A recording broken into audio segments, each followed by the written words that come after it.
kuanza kufungua kikao rasmi.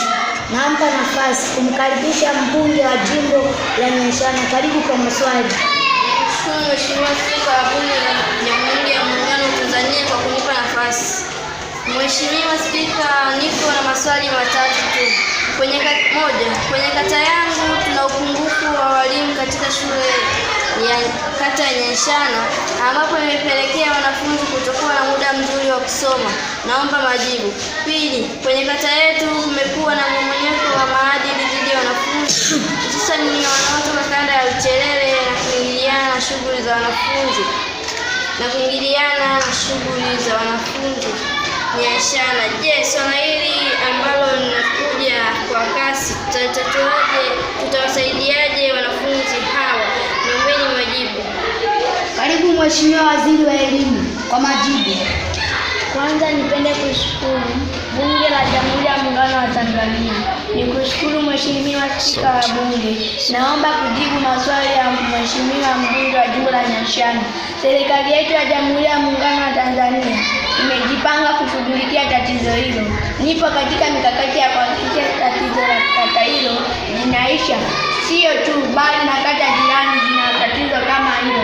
Kwa hiyo nikutoe wasiwasi Mheshimiwa mbunge wa jimbo la Nyashana. Asante. Karibu Mheshimiwa Waziri wa Jamii kwa majibu. Asante Mheshimiwa Spika wa Bunge la Jamhuri ya Muungano wa Tanzania kwa kunipa nafasi hii. Naomba kumjibu Mheshimiwa mbunge wa jimbo la Nyashana kama ifuatavyo.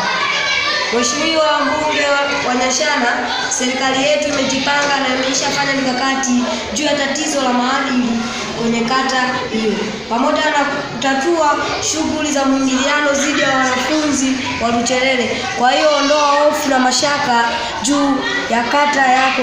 Asante sana.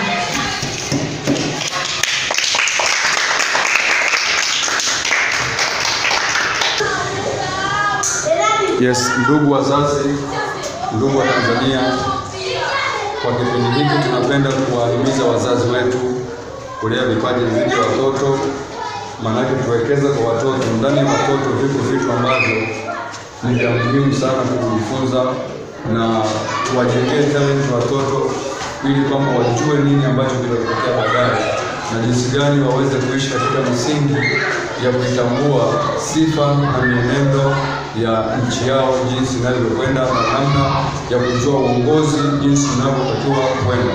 Kwa hiyo watoto kama hawa ndani yao viko vipawa, viko vipaji, wana vitu vingi ambavyo wanaweza kubadilisha katika jamii.